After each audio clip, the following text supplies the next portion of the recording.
सरकारी कागजों पे सब कुछ शानदार है, लेकिन ज़मीनी हकीकत एक ऐसा सरकारी स्कूल जिस पर खर्च हुआ 1 करोड़ रुपए, इसका उद्घाटन किया तत्कालीन मुख्यमंत्री द्वारा, लेकिन 8 साल बाद भी उस स्कूल में एक भी बच्चा नहीं पढ़ता।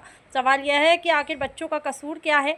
चलिए आपको ले चलते हैं रायसेन जिले के बेगमगंज तहसील के गांव चांदबड़ में। यहाँ पर शिक्षा के नाम पर सिस्टम की सुस्ती बच्चों का भविष्य निकल रही है। ये देखिए, ये वही स्कूल भवन है जिसकी लागत 1 करोड़ रुपए बताई जा रही है। साल 2016 से 17 में बना। उद्घाटन खुद पूर्व मुख्यमंत्री शिवराज सिंह चौहान ने किया, लेकिन हकीकत देखिए, 8 साल बीत जाने के बाद स्कूल के दरवाजे आज भी बंद है। बच्चों के दर्जन बिल्डिंग में पढ़ते हुए दिखाए, टपकती छत, टूटे बेंच और पंखा नहीं है। बच्चे यहाँ पढ़ तो रहे हैं, लेकिन जर्जर और खस्ता हाल कमरे में इनका इम्तिहान ले रहे हैं। न पर्याप्त कमरे हैं, न बिजली है, न पानी है, और ना ही और अन्य कोई सुविधाएं है। इसका तो यह सवाल ही नहीं उठता है पानी और सुरक्षा का। यहाँ के हाई स्कूल कुल छात्र 70 हैं, मिडिल स्कूल के छात्र 103 हैं, कुल छात्र 170 हैं। शिक्षक सिर्फ 6 हैं और 8 साल से ये नया भवन बंद है। अभी तक हाई स्कूल को नहीं मिला है अलग DICE कोड। सवाल यह है कि जब करोड़ों खर्च कर भवन बनाया गया तो अब तक इसका उपयोग क्यों नहीं हो रहा है।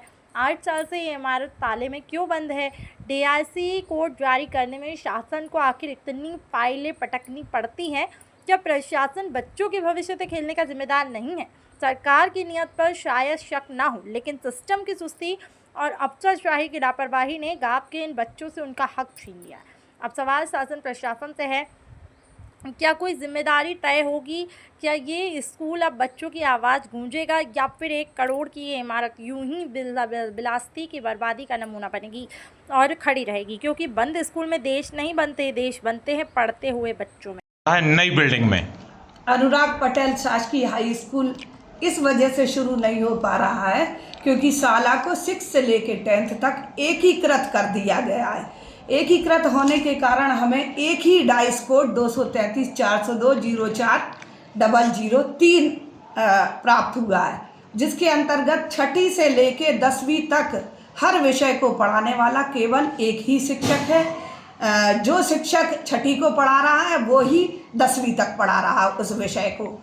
और शाला का यदि डाइस कोड अलग हो जाता है तो हमारे हाई स्कूल के अलग शिक्षक हमें प्राप्त हो जाएंगे। स्कूल माध्यमिक विभाग से हाई स्कूल की दूरी अधिक है, इस कारण से कोई माध्यमिक विभाग के शिक्षक हाई स्कूल पीरियड लेने नहीं जा पाएंगे। बिल्डिंग की दूरी अधिक है। अगर डाइस कोड अलग हो जाता है तो हमें शिक्षक भी प्राप्त हो जाएंगे और हम अपनी शाला में जो हमारे लिए भवन मिला है हाई स्कूल का, उसमें सुचारू रूप से कक्षा 9th कक्षा 10th यानी हाई स्कूल अच्छे से चला पाएंगे। आपका नाम? मेरा नाम अनीशा खान। भवन में ताले क्यों डले हैं? नई बिल्डिंग को करीब 8 साल बने हुए हो गए हैं और उसमें ताला डला है।